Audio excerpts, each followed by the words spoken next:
Γεια χαρά σε όλους. Είμαι ο Θάνος και καλώς ήρθατε στο κανάλι μου.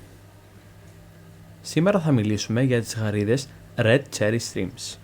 Οι συγκεκριμένες γαρίδες πολλοί νομίζουν ότι είναι μόνο για καθαρισμό στον ιδρύο. Συνήθως όταν πας σε κάποιο pet shop ή τις παίρνεις, σου λένε αυτές απλά δεν τις ταΐζεις, τις αφήνεις μέσα στον ιδρύο και θα κάνουν τη δουλειά για σένα. Η αλήθεια είναι όμως ότι αυτές οι γαρίδες δεν είναι απλά καθαριστές στο ενιδρύο και έχουν ένα πάρα πολύ σημαντικό ρόλο. Πέρα από το ότι καθαρίζουν και τρώνε συνέχεια ό,τι υπάρχει στον πάτο του βυθού του ενιδρύου σου. Είναι επίσης ένας ζωντανός οργανισμός ο οποίος αναπαράγεται πολύ συχνά. Είναι πολύ όμορφες να τις βλέπεις να σκαρφαλώνουν, να ψαχουλεύουν και να συνεχίζουν την διαδικασία του να ψάχνουν τροφή. Και αυτός ο οργανισμός, πέρα από όλα τα απόβλητα και την άλγη που θα φάει από το ενιδρύο σου, έχει ανάγκη για πρωτεΐνη. Για να δώσεις στις γαρίδες αυτές πρωτεΐνη ή άλλα διαφορετικά συμπληρώματα διατροφής για να έχουν ένα όμορφο κόκκινο χρώμα, ένα έντονο χρώμα, να βοηθήσει την αναπαραγωγή τους και να είναι καλά, να είναι ζωντανές, να είναι χαρούμενες, θα πρέπει να τους δώσεις μια πολύ καλή τροφή. Οι τροφές συνήθως κοστίζουν και οι γαρίδες, η αλήθεια είναι ότι κάποιες από τις τροφές τους, ειδικά τα pellets, είναι κάποια από τα ακριβά. Δεν μιλάω για τρελά ποσά, αλλά σε σύγκριση με το φαγητό και τα ψάρια είναι λίγο πιο ακριβά. Θα μου πεις, μπορώ να ταΐσω φαγητό ψαριών? Φυσικά και μπορείς. Αλλά αν θέλεις τις γαρίδες σου να τις έχεις σε μια πάρα πολύ καλή κατάσταση με ένα έντονο κόκκινο χρώμα και να βοηθήσεις τη σωστή αναπαραγωγή και τα υγιή μωρά, θα πρέπει να ταΐσεις συγκεκριμένη τροφή. Σήμερα θα ήθελα να μιλήσω για το πώς μπορούμε να ταΐσουμε τις γαρίδες μας δωρεάν με πάρα πολύ καλή και ποιοτική τροφή. Το μυστικό είναι ένα και είναι πάρα πολύ απλό. Οι τσουκνίδες. Οι τσουκνίδες είναι ένα φυτό το οποίο περιέχει πάρα πολλά συστατικά τα οποία βοηθούν τις γαρίδες, τις κάνουν δυνατές, υγιεί και βοηθάει στο έντονο χρώμα τους. Λέγοντας δωρεάν, αναφέρομαι στο ότι μπορείς να βρεις τσουκνίδες οπουδήποτε, να πας σε κάποιο χωράφι, σε κάποια αυλή, οπουδήποτε. Το μόνο που έχεις να κάνεις είναι να φροντίσεις η τσουκνίδα που θα πάρεις να μην βρίσκεται σε έναν δρόμο πάνω, να μην έχει πολλά αυτοκίνητα δίπλα, να μην έχει πολλές βρωμιές γύρω της, να μην είναι ας πούμε σε περιοχή που έχουν ψεκάσει για τα φυτά, να είναι καθαρή. Εγώ προσωπικά παίρνω από ένα δάσος τις τσουκνίδες μου, τις μαζεύω 4-5 φύλλα τη φορά και μετά το μόνο που έχεις να κάνεις είναι να τις βάλεις να βράσουνε.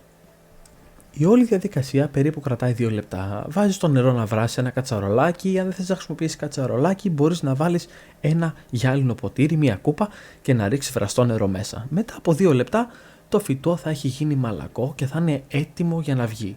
Μόλις παρατηρήσεις ότι το φυτό έχει αρχίσει να μαλακώνει και να κινείται εύκολα μες στο νερό, να μην είναι έτσι ας πούμε χοντροκομμένο και σκληρό, το βάζεις πάνω σε μια πετσετούλα, σε λίγο χαρτί επάνω και το στεγνώνεις. Δώσ' του 2 λεπτά να πάρει θερμοκρασία δωματίου και τότε είναι έτοιμο να μπει στο ενιδρύο.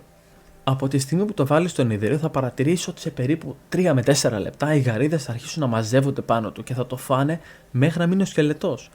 Πολλοί όμως βγάζουν το σκελετό και πιστεύουν ότι αυτό ίσως ρυπαίνει το ενιδρύο. Ακριβώς το αντίθετο. Ο σκελετός θα φαγωθεί επίσης από τις γαρίδες. Δεν θα μείνει κυριολεκτικά τίποτα από την τσουκνίδα. Και είναι ένα δωρεάν συμπλήρωμα τροφής. Ή βασικά μια βασική τροφή. Γιατί εγώ προσωπικά ταΐζω τις γαρίδες μου μία φορά ανά 3 μέρες και θα βάλω μέσα μισό πέλετ ή θα βάλω 4-5 φύλλα από τσουκνίδα. Και θα τα αφήσω μέχρι να τα φάνε. Το οποίο παίρνει περίπου 2 μέρες για να μείνει πραγματικά τίποτα. Ο σκελετός έχει πλέον δεν φαίνεται καν. Υπάρχουν πάρα πολλοί τρόποι να ταΐσεις τις γαρίδες σου με φυσικούς τρόπους, όπως να πάρεις τα Indian almond leaves, να πάρεις κάποια φύλλα, κάποια άλλα ξερά κλαδάκια τα οποία θα τα φάνε πάλι. Αλλά δεν θα ήθελα να μπω σε πολλές λεπτομέρειες τώρα. Αυτό είναι ένα σύντομο βίντεο για το πώς μπορούμε να ταΐσουμε σχετικά δωρεάν, γιατί είναι και η διαδικασία του να το βράσεις, τις γαρίδες μας και να τις κρατήσουμε υγιή.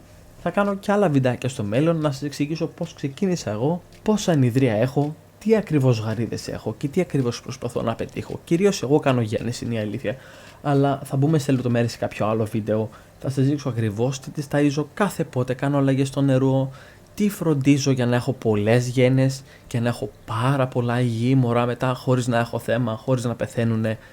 Πώς διατηρούμε ένα ωραίο ζωντανό χρώμα στη γαρίδα, ποιες είναι οι ποιότητές τους, γιατί κάποιοι λένε ότι είναι μεσαίας ποιότητας, κάποιοι είναι άριστη ποιότητα, ποια η διαφορά, πώς καταλαβαίνουμε αν είναι αρσενικό ή θηλυκό, όλα αυτά θα τα συζητήσουμε σε κάποιο άλλο βίντεο. Πείτε μου τις σκέψεις σας, τις ιδέες σας, κάτι άλλο που κάνετε εσείς το οποίο δεν γνωρίζω και θα ήθελα πάρα πολύ να μάθω. Μην ξεχνάτε ότι δεν είμαι κάποιος επαγγελματίας, το κάνω από χόμπι, είναι ένα χόμπι που αγαπάω πάρα πολύ, μ' αρέσει κάθε μέρα να μαθαίνω κάτι καινούριο και θα ήθελα πάρα πολύ να φτιάξουμε μια ομάδα και να συζητάμε όλες τις απόψεις μας και να κάνουμε ό,τι καλύτερο μπορούμε για αυτά τα πλάσματα. Ευχαριστώ πάρα πολύ που παρακολουθήσατε το βίντεο μου. Παρακαλώ, ό,τι ερωτήσεις έχετε ή σκέψεις πείτε μου στα σχόλια, θα χαρώ πολύ να τα απαντήσω. Καλή συνέχεια.